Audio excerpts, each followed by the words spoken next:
Start करते हैं। जो आज का हमारा लेक्चर है वो है to determine the solar cooking power या थर्मल पावर। कि आप जो अगर अपनी सोलर एनर्जी को यूज कर रहे हैं तो आपने देखना है कि उसकी कुकिंग पावर क्या है, मीन्स कि आपकी अवेलेबल एनर्जी क्या है और उसका आप कितने परसेंट यूटिलाइज कर रहे हैं। ठीक है, सो पहला ऑब्जेक्टिव आएगा to know and how to determine power required for heating और कुकिंग। के आपने सबसे पहले ये कैलकुलेट करना है कितनी पावर चाहिए किसी भी चीज को कुक करने के लिए।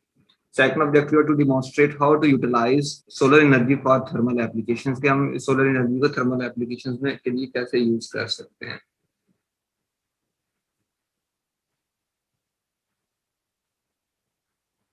इसके लिए आपको चाहिए होगा प्राइमरी रिफ्लेक्टर्स हैं, देन सेकेंडरी रिफ्लेक्टर्स। इसके साथ साथ आपको चाहिएगा थर्मोमीटर है, पायरानोमीटर्स हैं, जो आपके पास सोलर कुकर या कुकर पॉट्स वगैरह हैं वो आपको चाहिए। ठीक है, अब सोलर एनर्जी आपके पास क्या चीज है, आपने एक एनर्जी को सोलर एनर्जी कन्वर्ट करना है, थर्मल एनर्जी में कन्वर्ट कर सकते हैं और इधर आप इसको इलेक्ट्रिकल एनर्जी में कन्वर्ट कर सकते हैं। अब जो सोलर थर्मल जो पावर है ये आप बेसिकली ऑब्टेन कर सकते हैं ऐसे इंस्ट्रूमेंट्स के अंदर जिनके जिनके अंदर आप इसको आप कह रहे हैं यहाँ फिक्स्ड रिफ्लेक्टर्स भी कह रहे हैं, ठीक है, या कंसंट्रेटर रिफ्लेक्टर्स भी कह रहे हैं, उनके थ्रू आप इसको ऑब्टेन कर सकते हैं। इसके दो पार्ट्स होते हैं, पहला है इसका रिफ्लेक्टर, सेकंड इसका पार्ट होता है रिसीवर। अब जो रिफ्लेक्टर होता है इसका काम है कि इसने आपकी जो सोलर एनर्जी इसको ट्रांसमिट करना है या रिफ्लेक्ट करना है टुवर्ड्स द रिसीवर। अब जो रिसीवर है इसने क्या करना था, इसके अंदर हमारे पास कोई भी हीट फ्लूइड मीडियम होता है जो सर्कुलेट कर रहा होता है या फिक्स होता है, वो क्या करता है, रिफ्लेक्टर से हीट आ रही होती है उसको एब्जॉर्ब करता है और उस हीट को यूटिलाइज करता है फॉर स्टीम जनरेशन और फॉर रनिंग द टरबाइन और सम अदर पर्पसेस और फॉर लाइक कुकिंग पर्पसेस। और इन रिफ्लेक्टर से जो मैक्सिमम टेम्परेचर अचीव कर सकते हैं वो है 700 डिग्री सेल्सियस तक। तो आपने अगर आपने ये देखना है कि आपके पास कितनी एनर्जी अवेलेबल है, तो आपके पास Q equal to mc delta T का रिलेशन है। ठीक है, टोटल हीट ट्रांसफर कितना हुआ है। अब इसका प्रोसीजर क्या है,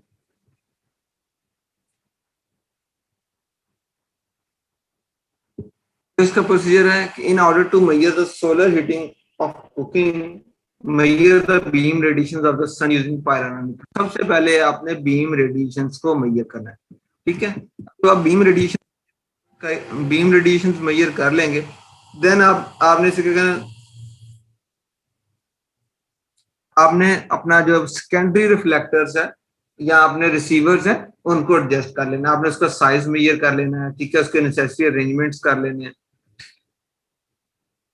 सिमिलरली आपने जब प्राइमरी रिफ्लेक्टर के तो आपने मेजर कर लिया बीम रेडिएशन, इसी तरह आपने सेकेंडरी रिफ्लेक्टर या रिसीवर के ऊपर भी आपने उसकी भी बीम रेडिएशन मेजर कर लेनी कि उसके ऊपर रिफ्लेक्टिविटी कितनी आ रही है। जैसे आपने लास्ट टाइम मेजर किया था रिफ्लेक्टिविटी में आपका डिफरेंट मटेरियल्स, तो सबसे पहले जो आपकी शेफलर रिफ्लेक्टर के ऊपर कितनी आ रही है वो आपने मेजर कर लेनी है पायरोनोमीटर से, देन आपने मेजर कर लेनी जो आपके रिसीवर के ऊपर आ रही है।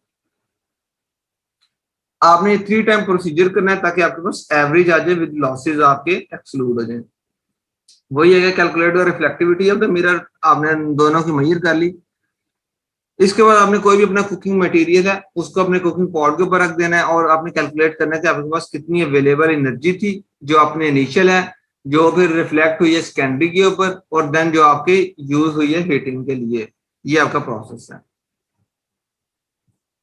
सिमिलरली है कि आपने पहले इधर पायरोनोमीटर रख के मेजर कर लेना है, फिर इधर मेजर कर लेना, और यहाँ से जो टेम्परेचर राइज हो रहा आपने ये मेजर कर लेना, क्योंकि mcv डेल्टा टी का आपका रिलेशन है।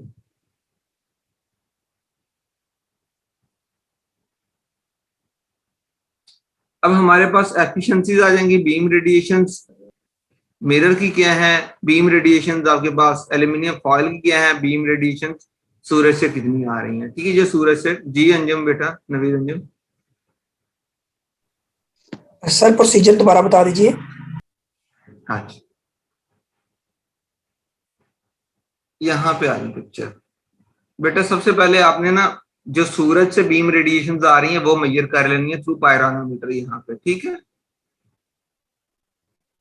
आपके पास बीम रेडिएशंस आ जाएंगी जो सूरज से आ रही हैं। जो सेकंड प्रोसीजर है, ये जो आपका ग्लास है आपने इसकी रिफ्लेक्टिविटी मेजर कर लेनी है कि कितनी रिफ्लेक्टेंस है इसकी, इधर इसकी 70% है 80% है। देन आपने जो सेकेंडरी रिफ्लेक्टर्स हैं या रिसीवर है, इसकी भी रिफ्लेक्टेंस मेजर कर लेनी, इसकी कितनी रिफ्लेक्टेंस है, मीन्स के यहाँ से कितनी इसके अंदर आ रही है, कितनी ये आगे ट्रांसमिट करेगा और कितनी ये अब्जॉर्ब कर लेगा, इसकी आपने रिफ्लेक्टेंस मेजर कर लेनी। अब जब आप बीम सर इसमें रेडिएशन पैरानोमीटर को, जी पायरानोमीटर से बेटा बीम ये रेडिएशन, सर रेड वाला जो, ये बेटा जी पायरानोमीटर शो हुआ है ना बेसिकली। मतलब सर ये रेड वाला है या कौन सा है? जी पता जी नहीं चल रेड रहा। वाली, जी रेड वाली, ठीक है सर। ठीक है। जी सर। इसके में अब आपको पता है कि आपकी जब जो एनर्जी आ रही है, डेफिनेटली उसमें जब आप पानी को बॉयल करेंगे तो आप उधर से कैलकुलेट कर सकते हैं कि कितनी एनर्जी आ रही थी और उसने कितना टेम्परेचर राइज किया, मींस इनिशियल टेम्परेचर मेजर होगा और फाइनल टेम्परेचर आपका इंक्रीज हो रहा है। तो आपके पास जो रिलेशन आ जाएगा Q equals to mCV delta T, इधर से आप यूटिलाइज करते हुए अपनी जो है हीट ट्रांसफर फाइंड कर सकते हैं, कितना मैस था, ठीक है। देन उसकी स्पेसिफिक हीट क्या है, क्योंकि आप वाटर यूज कर रहे हैं, राइजिंग टेम्परेचर कितना होगा, तो आप इधर से हीट ट्रांसफर कैलकुलेट कर लेंगे, ठीक है। अब सेकंड पार्ट है इसकी रिफ्लेक्टेंस का, कि इसकी एफिशिएंसी कैलकुलेट करने का। आपके पास मिरर आप यूज कर सकते हैं या इसके अंदर एल्यूमिनियम फॉयल, ये दो ही मटेरियल आप यूज कर सकते हैं, ठीक है। अब क्या होगा कि जो आपके पास बीम रेडिएशन आ रही हैं मिरर के से, वो आपके पास है मींस के प्राइमरी रिफ्लेक्टर से, वो है 580, ठीक है। जो सेकेंडरी पे आ रही हैं वो 160 हैं और जो टोटल है वो है 904 डिग्री सेल्सियस। तो आपने इन दोनों की एफिशिएंसी कैलकुलेट कर ली, ठीक है। जो एफिशिएंसी ऑफ द मिरर है वो 64% है। जी नवीन बेटा।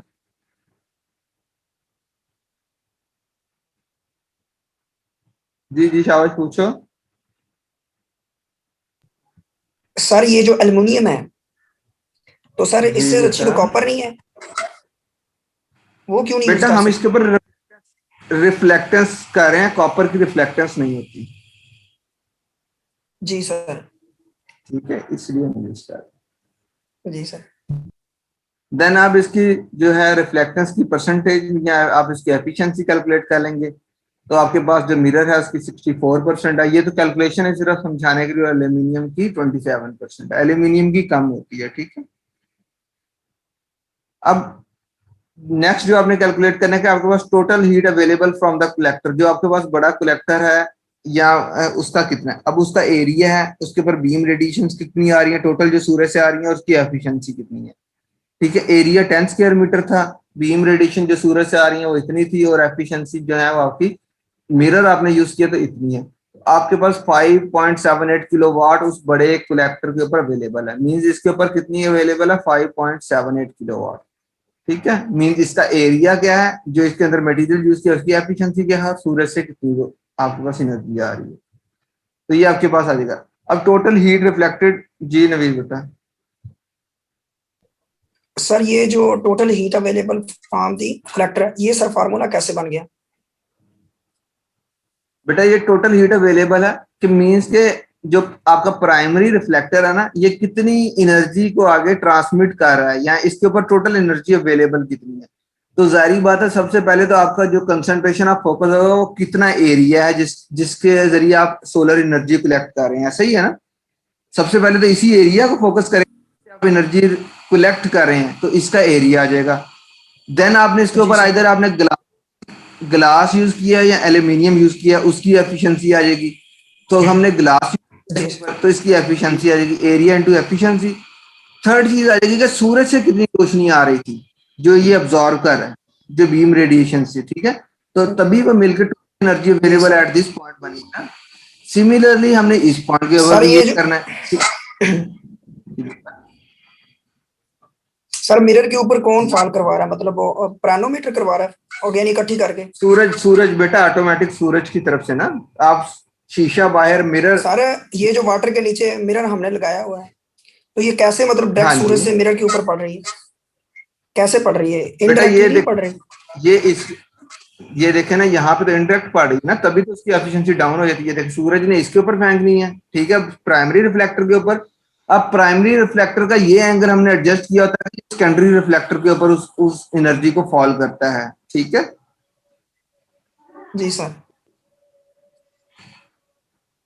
सर फोकस कौन कर रहा है, मतलब ये सारा मिरर के ऊपर है, प्रानोमीटर? नहीं नहीं बेटा, जो प्राइमरी रिफ्लेक्टर है ये सूरज इसके ऊपर फोकस कर रहा है और सेकेंडरी रिफ्लेक्टर के ऊपर प्राइमरी रिफ्लेक्टर फोकस कर रहा है। ये देखे ना, जी यहाँ सर। ये सारा सेटअप खुद करना है नवीद, हाथ से भी कुछ कर। ठीक है, ये इसके ऊपर फॉल करता है, देन प्राइमरी रिफ्लेक्टर के ऊपर जो एनर्जी रिसीव हो रही है वो रिफ्लेक्ट करेगा सेकेंडरी रिफ्लेक्टर के ऊपर। बेटा इसका एंगल इस तरह सेकेंडरी। एडजस्ट, जी ये प्राइमरी रिफ्लेक्टर का और सेकेंडरी रिफ्लेक्टर का एंगल इस तरह सेट किया होता है कि सूरज जिधर भी चले जाएगा तो रेज ऐसे ही फॉल करती है। ठीक है, जी सर। अगर इंशाल्लाह आपकी 30 से यूनिवर्सिटी खुल गई है, आपको जो 6-7 सर 2-3 दिन में करवा दें। जी बेटा। सर ये जो बीम रेडिएशन ये 904 इतनी रेडिएशन आ रही है सर सूरज से? जी सूरज से आ रही है, सूरज से आ रही है अभी। यानी जो हमारी हवा के अंदर एटमॉस्फेयर के अंदर एनर्जी है ना वो इतनी है इस टाइम। ये मैक्सिमम जो है, जो मैक्सिमम जो जाती है ये 1300 वॉट पर स्क्वायर मीटर पर डे तक जाती है। ठीक है,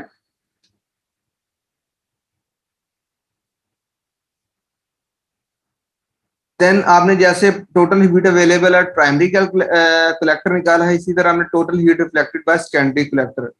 तो आपके पास जो इनिशियल थी वो 5.78 थी और जो आप सेकेंडरी रिफ्लेक्टर के ऊपर अवेलेबल हो रही है वो है 1.56 किलोवाट।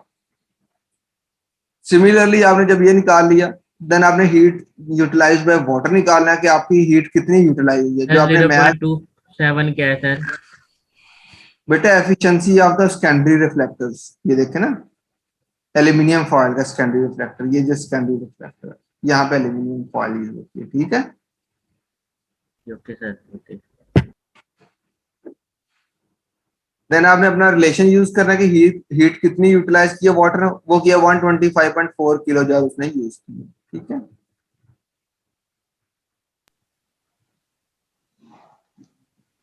ये था आपका। इधर से कोई चीज नहीं समझ लगी तो आप पूछ लें, देन आपको जो नेक्स्ट है थोड़ा सा थ्योरी के आपकी प्रेजेंटेशंस देनी है, तो वो भी आपको दे दूँ। सर जी बेटा। सर अगर हमारा जो कुकिंग मटेरियल है उसकी इंटरमॉलिक्यूलर फोर्सेस इतनी ज्यादा हैं कि जो इस यहाँ से आ रही है हमारे पास रेडिएशंस, उसके अंदर इतनी rise in change in temperature kinetic energy में चेंज नहीं आती, तो तब हम क्या करेंगे? लाइक कैसे? सर अगर यहाँ पे तो आपने वाटर क्यों नहीं रखा होगा? था तो उस डिफरेंट एक मिनट मटेरियल्स एक होते हैं मिनट, कुकिंग हाँ जी मटेरियल। बोलो। सर जी अभी तो बेटा आपने मैंने यहाँ आपको पे बताया ये जो रिफ्लेक्टर है ना, ये 700 डिग्री सेल्सियस तक टेम्परेचर राइज करने की एबिलिटी रखता है। ठीक है, तो ऐसा कोई भी सर मटेरियल नहीं है जो 100 से पे जाके कुक ना हो। तो सर इतनी रेडिएशन कैसे आ जाती हैं? ये पायरोनोमीटर की वजह से है या फिर मिरर की वजह से बस है? नहीं बेट, मैं आपको बताता हूँ ये कैसे होता है। ये ये है कि ये 10 स्क्वायर मीटर एरिया है। ये देखें, ये हमने एरिया कितना लिया था, 10 स्क्वायर मीटर एरिया। अब 10 स्क्वायर मीटर एरिया को हम यस ट्रांसफर कर रहे हैं वन स्क्वायर फीट के ऊपर। ठीक है, तो इस वजह से ये सारी एनर्जी रेडिएशन ज्यादा हो।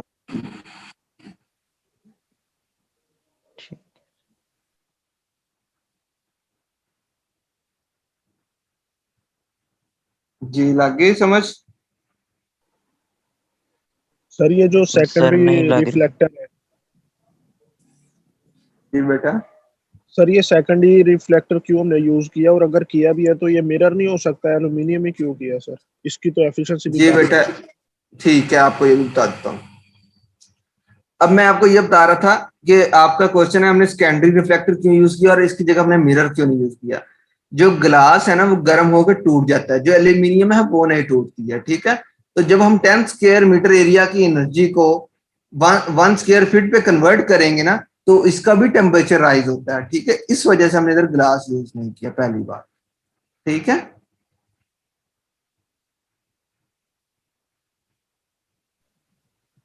Yes sir.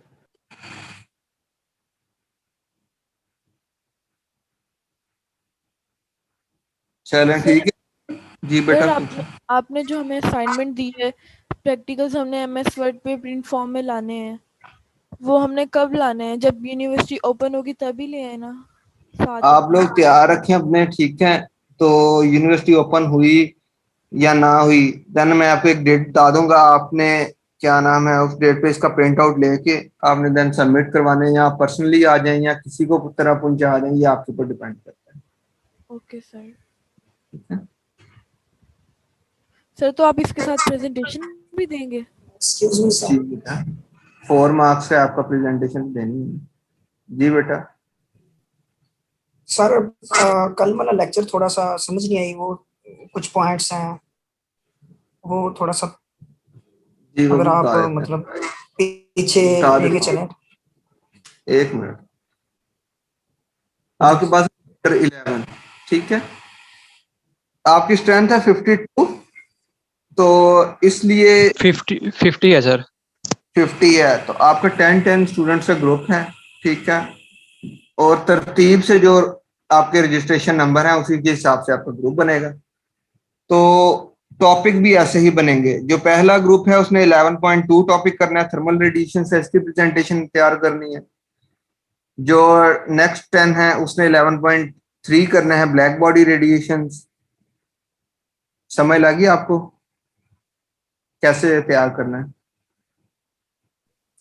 सर पहला जो मतलब ग्रुप है उसने कौन सा करना है? 11.2 थर्मल रेडिएशन। जी, थर्मल रेडिएशन इंट्रोडक्शन को छोड़ के, ठीक है। ओके हो गया सर। तो ये 5 टॉपिक्स हैं आपके, 5 बनते हैं। तो ये नेक्स्ट वीक आपकी प्रेजेंटेशन होगी, और मैं किसी से भी जी कह सर। सकता हूँ, आप ये नहीं कि आप 2 बंदे तैयार कर लें, 3 की तैयार ना हो, तो अगर उस बंदे से मैंने पूछ लिया, ले ली प्रेजेंटेशन जिसको आती, तो पूरा ग्रुप के 0 मार्क्स होगा। ये आप देख लीजिएगा, 2 मार्क्स की अपनी प्रेजेंटेशन। हमने अपने ग्रुप वाली बतानी है ना, अगर आप कोई और तो नहीं पूछेंगे ना दूसरी ग्रुप वाली हमसे? नहीं ग्रुप से ही। और सर इसी जो टॉपिक आपको, के बारे में लेक्चर देना है ना हमने बस? हाँ जी, प्रेजेंटेशन हो जाएगा सर। ठीक है।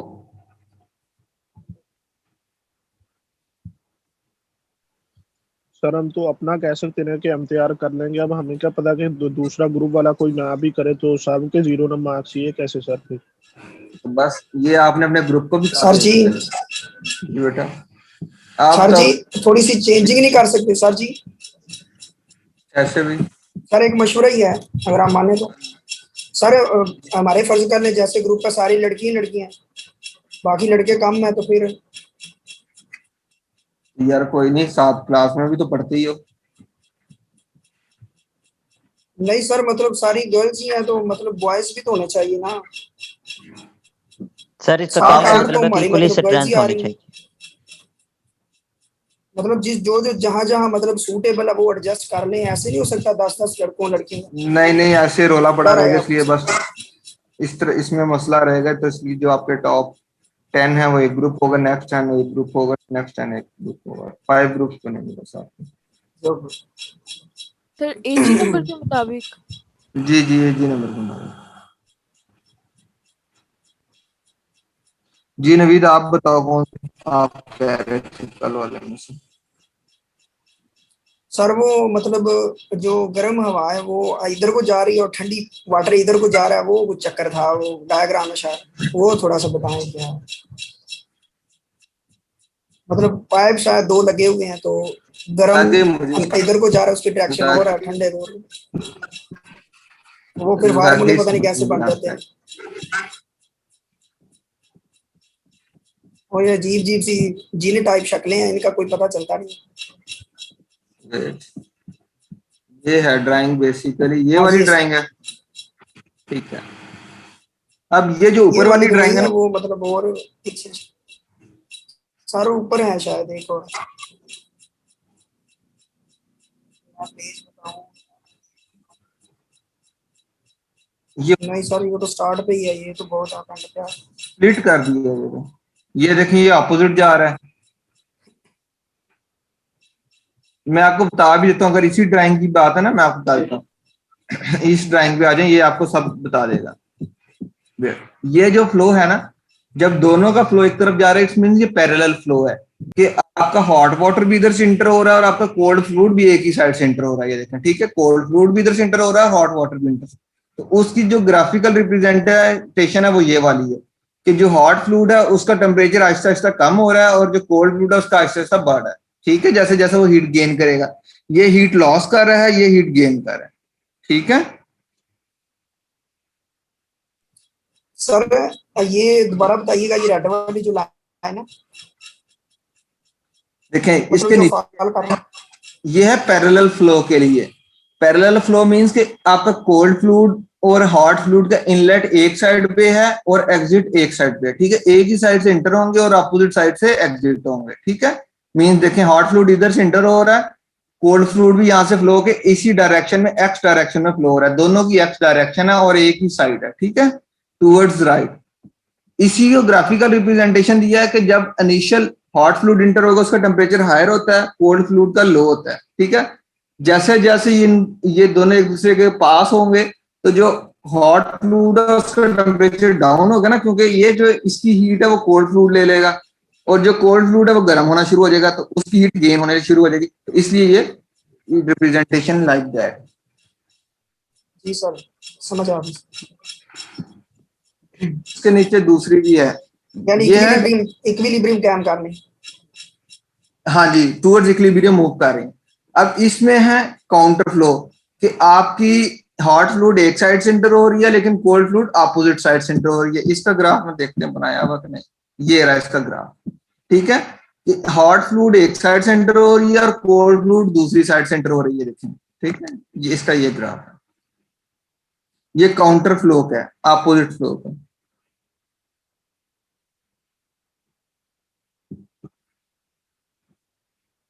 ठीक है, सर इसका ये ग्राफ है, इसमें तो दोनों ही फॉल कर रहे हैं। समझ लगी? दोबारा क्वेश्चन पूछो।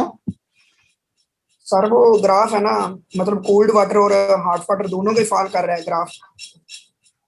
हाँ जी, उसमें दोबारा आप क्या सर। रीजन है, चले आप ही बताएं। उसमें क्या होता है कि कोल्ड वाटर जो सा है, दोबारा शेयर कर देता हूँ, वेट। हाँ जी,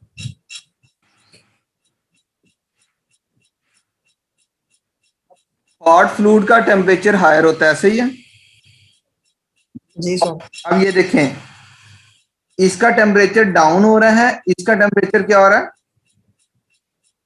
इंक्रीज हो रहा है। इसका भी सर डाउन ही हो रहा है, कैसे सर?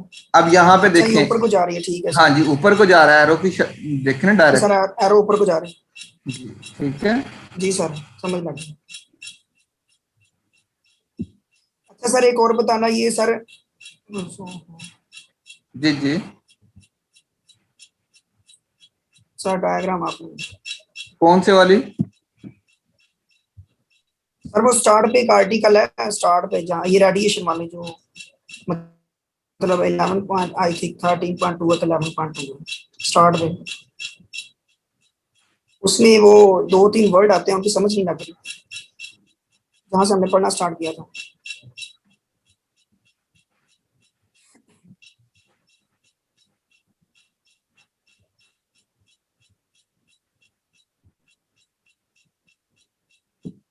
यहाँ से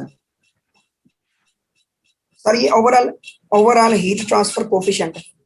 यहाँ सर डेरिवेशन का एक तो पता नहीं चला कि ये डेरिवेशन हो कैसे जाती है, और फिर इक्वल टू आगे आर आ जाता है एकदम, और फिर आगे पता नहीं क्या क्या चक्कर चला हुआ, वो थोड़ा सा दोबारा बता दें। ये बेटा, सर ओवरऑल ने सेंड नहीं किया लेक्चर, जो लेक्चर सेंड किया उसमें भी आप देखा ना, यार वो जो भी देखी है, नहीं समझ आई, नहीं बेटा समझ आई ओवरऑल सर, हीट, देखा है वो।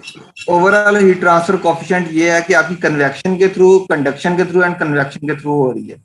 अब ये अलग अलग है, अब जब इनका कंबाइन इफेक्ट होगा तो वो आपको ओवरऑल हीट ट्रांसफर कोफिशिएंट कहलाता है। ठीक है, तो आपने रेजिस्टेंस कैलकुलेट किया, रेजिस्टेंस किया तो डेफिनेटली जब वक्त के साथ साथ इसके अंदर फाउलिंग आ जाती है। अगर गैस है तो इधर स्केलिंग होगी, अगर पानी है तो तब भी इधर आपकी डेपोजिशन होगी। ठीक है, क्रोजन होगी। देन आपने क्या करना है, ये फिर 3 रेजिस्टेंस, जब फाउलिंग हो जाएगी तो फिर आपको एक रेजिस्टेंस इधर ऐड करना पड़ेगा, एक रेजिस्टेंस इधर ऐड करना पड़ेगा, और जो उसका कंबाइन इफेक्ट होगा वो भी combine resistance of the fouling आ जाएगा। आप एक एंड पे वो ऐड कर दीजिए। ये एक सिंपल सा टॉपिक था बेटा हमारा। सर वो डेरिवेशन एक दफा सर निकालिएगा जो नीचे है, डेरिवेशन बेटा, वो डेरिवेशन वो आप देखिएगा, आपको वीडियो में लिंक दिया हुआ, बड़ी वो क्लियर है। और देखी थी उसमें कोई बेटा सर मुश्किल नहीं है, आपने प्रैक्टिस की नहीं है, आप मुझसे शेयर करो तो आपने कहाँ उसको समझा। सर प्रेजेंटेशन की हाँ। सिर्फ 2 ही टॉपिक है। एक एक टॉपिक है बेटा सबके पास, सब ग्रुप्स के पास। वो सर सेंड तो किया नहीं आपने। बता तो दिया बेटा, बुक का जो चैप्टर 11 है। बुक का चैप्टर नंबर 11 सर। जी बेटा। Okay sir. ठीक है उसके भी सर उसके सभी सर 10 ही टॉपिक्स हैं। उसके यार 5 टॉपिक्स हैं, तो हर ग्रुप जो सा है वो एक टॉपिक करेगा। Okay sir.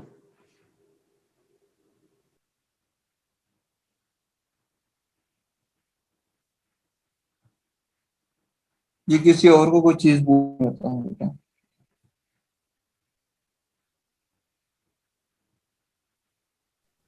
सर ग्रुपिंग खुद ही मैनेज करनी है या मतलब या सीआर ने करनी है?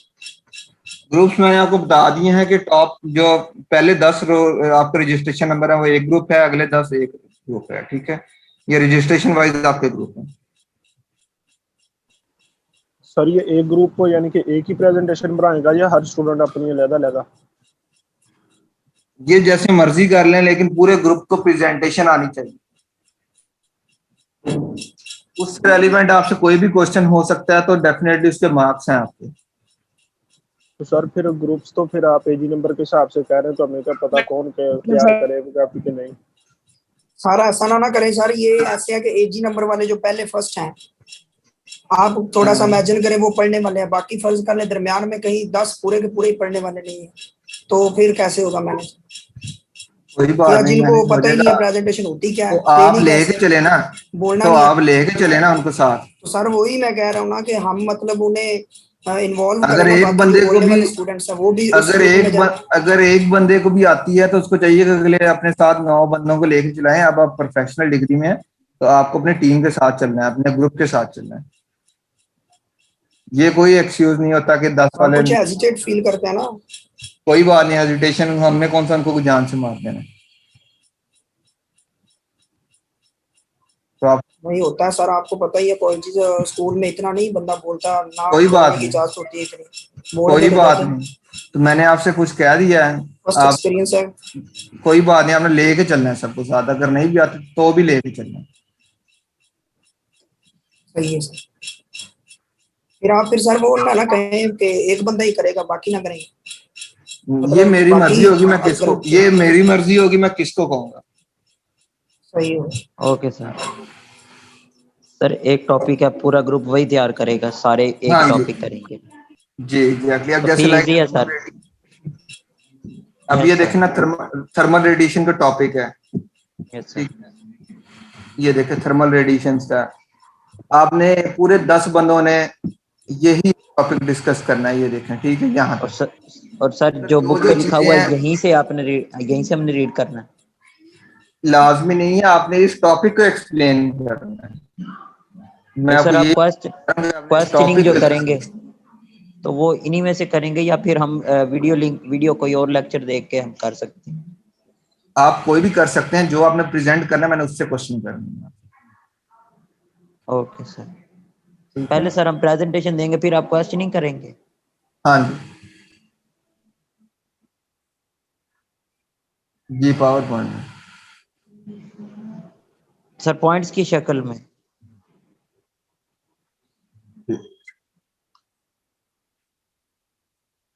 जी, जी बेटा।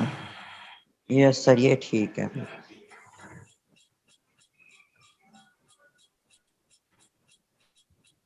सर उसके बेनिफिट्स, उसके एडवांटेजेस या फिर उसके फैक्ट्स, ये काजेज, ये सारी अंदर चीजें आएंगी। हाँ जी,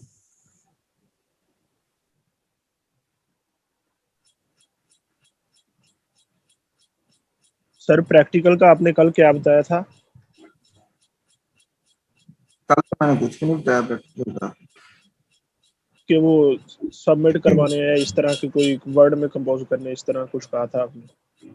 वो मैंने आज भी बता दिया था, अपने सीआर से पूछ सकते हैं। ठीक है। सर अगर हैंड रिटन में हो तो उसका क्या करें? जिसने हैंड रिटन कर लिया वो हैंड रिटन में सबमिट करवा दें। ओके चलो ठीक है, फिर आप तैयारी कीजिए अपनी, नेक्स्ट आपकी क्लास में जो चैप्टर है आपकी प्रेजेंटेशन होगी, ठीक है बेटा। अच्छा सर, जब हम प्रेजेंटेशन प्रिपेयर कर रहे हैं अगर हमें कोई प्रॉब्लम फेस आती है तो आप डिस्कस कर लीजिएगा, लेकिन बेहतर है अपने ग्रुप के साथ डिस्कस पहले आप कीजिएगा। अपने ग्रुप बना लें। सर हमारे प्रेजेंटेशन ग्रुप के वाले बाद ग्रुप कोई बना लें प्रॉब्लम WhatsApp हो पे जो देन वो कोई बात सर नहीं, हमारी सुलह कर कोई लेना। अंडरस्टैंडिंग नहीं है, सर हमारी अंडरस्टैंडिंग ही नहीं है किसी के साथ भी, तो वो इसीलिए मैं कह रहा हूँ जिनकी अंडरस्टैंडिंग है तुमने वो कौन सा पैसे उधार देने हैं यार, तुमने ऐसे ही कौन सा समझ पैसे सर, उधार देने हैं, अंडरस्टैंडिंग नहीं। मैं सच्ची कह रहा हूँ सर। फिर भी ग्रुप वैसे ही आपने चलने हैं जैसे चल रहे हैं आपके जैसे। चलो ठीक है नवीद बेटा, ओके। तुम बदल नहीं सकते। सर, मंडे को या पर मैंने ट्यूसडे को? कासम के साथ रहना था, कासम कहाँ है? आपके मैं बेटा जो क्लास है मंडे को भी होगी प्रेजेंटेशन, ट्यूसडे को भी होगी। यस ठीक है। नेक्स्ट चलो ईयर ठीक नेक्स्ट है। वीक सर बस प्रेजेंटेशन ही होगी मंडे ट्यूसडे। हाँ जी, चलो सब दिल लगा के सुन लीजिएगा बस। अगर ऐसा हो तो आप ज्यादा कर रहे हो ना, मैंने आपको ज्यादा मुश्किल कर देना है, तो मैंने ये भी कह देना कि हर और ग्रुप कोई एक एक मसला नहीं, क्वेश्चन भी करेगा। और कोई मसला नहीं, नवीद हाजिर है, ऐसे भी ठीक है, हर ग्रुप एक सर नहीं, हर हम भी नहीं कह रहे। चलो ठीक नहीं है, ठीक है सर, देखते हैं नेक्स्ट वीक आपसे। एक्सक्यूज मी सर, मंडे को तो पीरियड ही नहीं है। ट्यूसडे और जी वेडनेसडे जी, को। अच्छा ठीक है।